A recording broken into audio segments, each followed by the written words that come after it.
counting has just begun, and this by-poll is very crucial, Wasbir. It's a battle of prestige for the parties. Your first thoughts, your perspective, Wasbir. Good morning, Nabarun. Good morning, viewers. Yes, this has been a very crucial by-election, as you have said.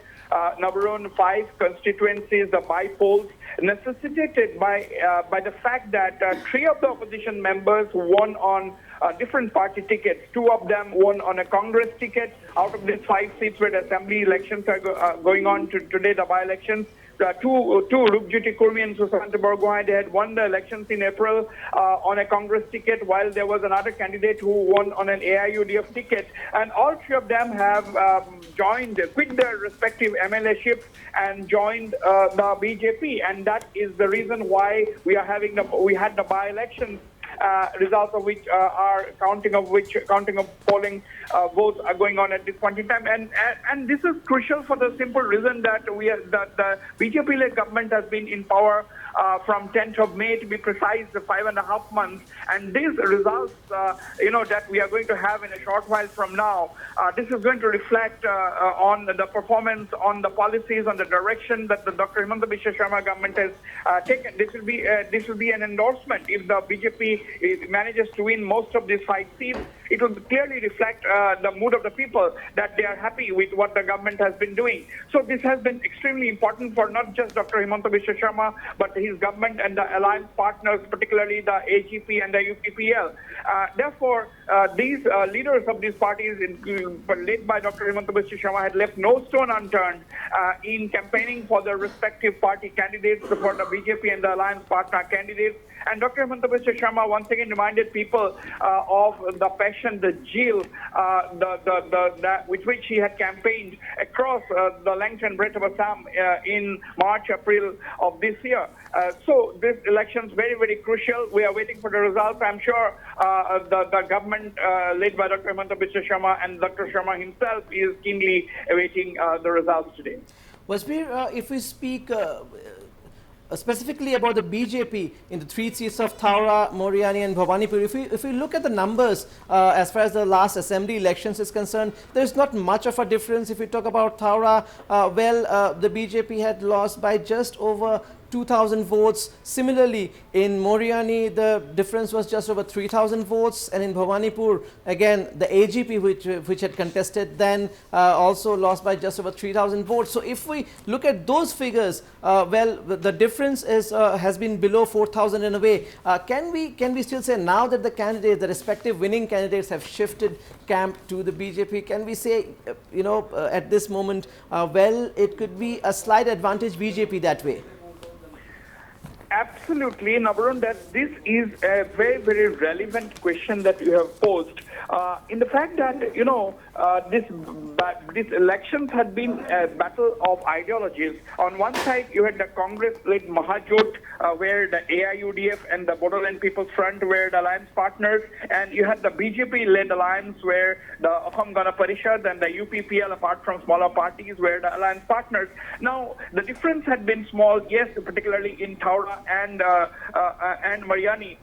But now, if the 2 BJP candidates win, that will clearly reflect that people were actually backing, or actually in support of the BJP and its policies, and that will only be an endorsement, only because the personalities were tough. Because Rupjyoti Kurmi has been a veteran political leader, his mother was in the Congress, he has been MLA from the Congress party several times, and Susanta Borgohain has been also a very leading political personality in that area, in the Shivsagar area. So they were not. They managed to retain their seats despite an intense push by the BJP. And therefore, now that they have themselves abandoned the Congress, they have themselves got into the BJP and are candidates of the BJP this time round, as you said, they definitely have an edge. But elections are elections, Nabarun. We'll have to wait and watch until the last vote is counted. Wasbir, coming to Meghalaya now very quickly, by-polls to 3 seats, but we have witnessed how the campaigning has been. Chief Minister Conrad Sangma himself has been busy, so has been the leader of opposition Mukul Sangma, and especially the campaigning was hectic in Rajabala. Again, the battle of Sangmas as far as Garo Hills is concerned, Wasbir. Absolutely. Even in Garo Hills, in the Meghalaya also we have witnessed Chief Minister Conrad Sangma, leader of the NPP, campaigning like never before, as if this is the state assembly elections, the main state assembly elections. In fact, number one, I want to make an observation, public actually.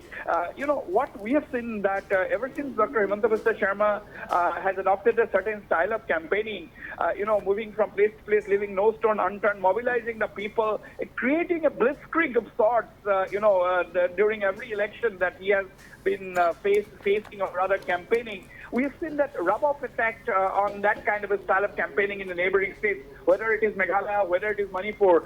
We have seen the chief ministers of these states campaigning in exactly more or less the same style. And that is what has happened in Meghalaya. Chief Minister Conrad Sangma, when I remember Chief Minister Conrad Sangma just before the elections was in Itanagar addressing a conclave by the NPP, rushed back and straight went into the campaign trail. So they have also not leaving any stone unturned, because in Meghalaya also it is the MDA government led by the NPP, and every single seat matters, because not to speak of the opposition parties like the Congress, even the alliance partners of the NPP-led government have been mounting the heat on the Conrad Sangma government. And until recently, it was the BJP in the state, a key alliance partner, which was on every aspect, on every given opportunity, trying to corner the Conrad Sangma government. Therefore, these elections, the by-elections in Meghalaya, are also extremely important for Conrad Sangma and his alliance combined, that is the MDA. So every seat counts, number one. Nobody wants to take a chance, and that exactly is the reason why Conrad Sangma too campaigned with utmost passion in the just held by-election.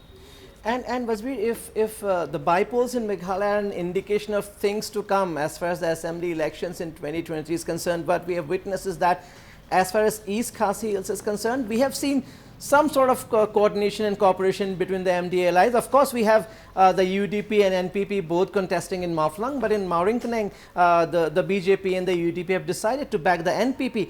But when it comes to Garo Hills, when it comes to Rajabala, we have seen the BJP is also in the contest.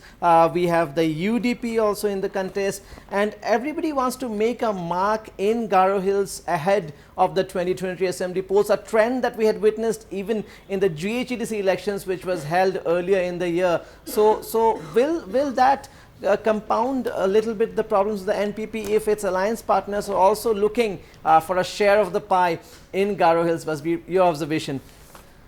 Well, number one, if you look at the entire northeastern states, I would say it is only in Meghalaya where there is a very, very strong opposition in the form of the Congress party. A couple of weeks ago, everybody thought that Dr. Mukul Sangma, the tallest leader of the Congress party in Meghalaya, former chief minister, leader of the legislature party, everybody thought that, he was totally disgusted with the party high command, and he's going to quit the party or possibly join even the Trinamool Congress. But that has not happened as of now. Therefore, whatever, even if a little bit of complacency has crept into the parties like the UDP or for that matter the NPP, they have realized that since Mukul Sangma did not leave the Congress, there is every possibility that he is, or for that matter, he's going to patch up his whatever differences he has with Vincent Pala or others, if at all. They are going to patch it up and consolidate their strength and fight the NPP and the allies with much more vigor in the coming elections. That exactly is the reason, or that could be the reason why there is some sort of once again a fresh coordination between the MDA allies, particularly the NPP, UDP, and others.